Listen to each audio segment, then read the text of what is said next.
ఇలా కాదా అంటూ ఇందాక మాలయద్ గారు కానీ లేకపోతే చిరంజీవులు గారు కానీ వాళ్ళు అడిగారు. వారు అలా అడుగుతున్నారంటే వాళ్ళని చూసి నేను జాలి పడుతున్నాను.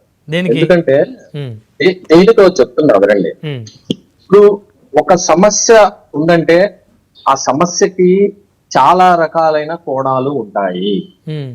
ఈ చాలా రకమైన కోణాల్లో నా దృష్టిలో పరిపాలకులు వేరు, ప్రజలు వేరు. పరిపాలకులు వారి వ్యక్తిగతమైన రాజకీయ పరమైన లక్ష్యాల కోసం గాను దేశాలను యుద్ధంలోకి దించుతూ ఉంటారు, లేదా దేశంలో ఉన్న మనుషుల్లో భావోద్వేగాలను పెంచుతూ ఉంటారు. అందులో భాగంగానే జరిగింది. అసలు లాజికల్ గా మనం ఆలోచించిన ప్రతిసారి ఎన్నికలు వచ్చిన ప్రతిసారి ఇలాంటి దాడులు జరుగుతున్నాయి. ఆ అంశం మీద అసలు ఎవరు కూడా దృష్టి పెట్టి అసలు ఎన్నికలు వచ్చినప్పుడే ఇలాంటి దాడులు ఎందుకు జరుగుతున్నాయి అనే దిశగా అసలు ఎవరు కూడా మాట్లాడే పరిస్థితి లేకుండా ఇది ఒక పెద్ద ఒక మనుషుల్లో ఒక భావోద్వేగాన్ని రేకెత్తించి కాదు కాదు కాదు ఇది అబ్జెక్షనబుల్ వర్డ్స్ మీరు మాట్లాడేటువంటి వ్యాఖ్యలు ఎవరు కూడా యాక్సెప్ట్ చెయ్యరు. బషీర్ గారు దయచేసి ఒకసారి మీరు ఏం మాట్లాడుతున్నారో ఆలోచించి మాట్లాడితే బాగుంటదేమో. నేను ఐ అగ్రీ టు డిసగ్రీ. ఎవరి వాదన వాళ్ళది. నా వాదన ప్రకారం ఏంటంటే ప్రజలు వేరు, పరిపాలకులు వేరు. ప్రజలు ఎవరు కూడా ఇబ్బందులు పడాలని కోరుకోరు. ప్రజలు ఎవరు కూడా యుద్ధాల్లో పాల్గొనాలి, వాళ్ళ జీవితాలు సర్వనాశనం అయిపోవాలని చెప్పి కోరుకోరు. నాయకులకు వాళ్లకు రాజకీయ లక్ష్యాలు ఉంటాయి, లేదా సైనిక లక్ష్యాలు ఉంటాయి, లేదా ఆర్థిక లక్ష్యాలు ఉంటాయి. ఈ లక్ష్యాలను సాధించడం కోసం గాను నాయకులు ఆడుతున్న ఈ డ్రామాలో పావులుగా మారుతారు. ఇప్పుడు పరమేశ్వరన్ గారు చెప్పారు, వాళ్ళుంటి పావులు అని చెప్పేసి పావులుగా మారుతూ ఉంటారు. కాబట్టి ఈ చదువుకున్న వాళ్ళు కానీ కాస్త మేధావులుగా ఈ చెప్పబడే వాళ్ళు కానివ్వండి, సమస్య ఎక్కడుంది? ఇప్పుడు ఒక సమస్య వచ్చినప్పుడు ఒక నిర్ణయం తీసుకోవాలంటే కోపంగా ఉన్నప్పుడు నిర్ణయం తీసుకోవద్దని చెప్పేసి చాణక్యుడు చెప్పాడు. అలాగే సంతోషంగా ఉన్నప్పుడు వరాలు ఇవ్వద్దు అని చెప్పాడు. కోపంగా ఉన్నప్పుడు తీసుకునే నిర్ణయాలు సరైన నిర్ణయాలుగా ఉండవు.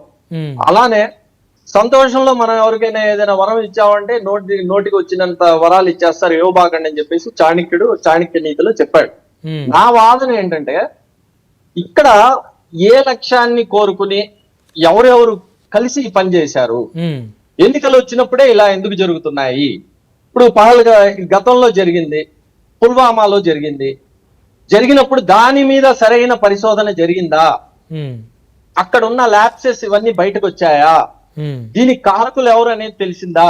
వారికి శిక్షలు పడ్డాయా? వాళ్ళని పట్టుకున్నారా?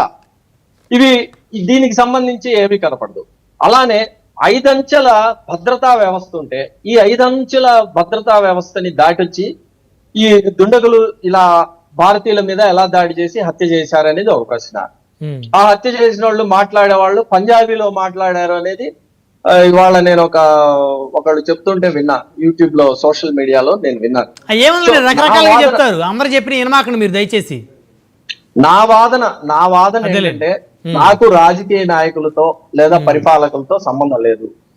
నేను రిప్రజెంట్ చేస్తుంది ప్రజల్ని. ఆ ప్రజలు ఎవరు అనేది కూడా నాకు సంబంధం లేదు. అది ఇండియన్సా, లేదా పాకిస్తాన్ వాళ్ళ, లేదా ఉక్రెయిన్ వాళ్ళ, రష్యా వాళ్ళ, పాలస్తీనా వాళ్ళ, ఎవరా అనేది నాకు సంబంధం లేదు. ప్రజలు ఏ విధంగా బాధపడతారు, ప్రజలు ఏ విధంగా ఇబ్బంది పడతారు అనేది ఇక్కడ ప్రధానమైన సమస్య. అలాగే ఇప్పుడు పాకిస్తాన్ గగన తలాన్ని మనం వాడము అని చెప్పి ఒక నిర్ణయాన్ని తీసుకున్నాం. దానివల్ల మనకే లాస్. గల్ఫ్ కంట్రీస్ కి లేదా పశ్చిమ దేశాలకు వెళ్లే ప్రతి ఏరోప్లేన్ కూడా మీకు పాకిస్తాన్ మీదుగానే వెళ్ళాలి. ఇప్పుడు మరి పాకిస్తాన్ మీదుగా వెళ్లకుండా ఎట్నుంచి వెళ్ళాలి? దానివల్ల మనకే లాస్. కాబట్టి నా ఉద్దేశంలో ఏంటంటే పాకిస్తాన్ ని సైనిక పరంగానో ఇంకొక పరంగానో మనం ఇబ్బంది పెట్టే కన్నా ఆర్థిక పరంగా దానిని తొక్కేసే పరిస్థితి తీసుకురావాలనేది నేను కోరుకుంటున్నా. ఇప్పుడు ప్రస్తుతం ఈ ప్రపంచంలో ఏకాకిగా ఏ దేశం కూడా లేదు. ప్రతి దేశం మీద బహిరంగంగా అంతర్గతంగా కొన్ని శక్తులు పనిచేస్తుంటాయి. మీ యొక్క ఉద్దేశం ఏంటి? పాకిస్తాన్ కూడా ఏకాకి కాదంటారా? ఏకాకి కాదనే ఉద్దేశంతోనే కదా అమెరికా వాడు ఆ స్టేట్మెంట్ ఇచ్చింది. ఇప్పుడు ఇండియా ఈ రోజు అంటే ఇండియా ఈ అంటే రోజు మనకి ప్రపంచ దేశాల్లో భారత్ కి పాకిస్తాన్ కి మధ్య యుద్ధం వస్తే అమెరికా ఎవరికి సపోర్ట్ చేసింది అంటారు మీ ఉద్దేశం ప్రకారం? అమెరికా లాభపడుద్ది, ఎవరికి సపోర్ట్ చేయదు, ఇద్దరికి ఆయుధాలని సప్లై చేస్తుంది. ఇద్దరికి ఇప్పుడు ఆల్రెడీ వాళ్ళకి F-16 వాళ్ళకి సప్లై చేసింది, ఫ్లైట్స్ F-16 మనకు సప్లై చేసింది. అమెరికా అతి పెద్ద ఆయుధాలని అమ్ముతూ ఉంటుంది. ఒసామా బిన్ లాడెన్ ని ఎవరు పెంచి పోషించింది ఎవరు? అమెరికా వాళ్లే కదా. అమెరికా వాళ్ళు ఒసామా బిన్ లాడెన్ ని ఆఫ్ఘనిస్తాన్ లో ఉన్న రష్యాని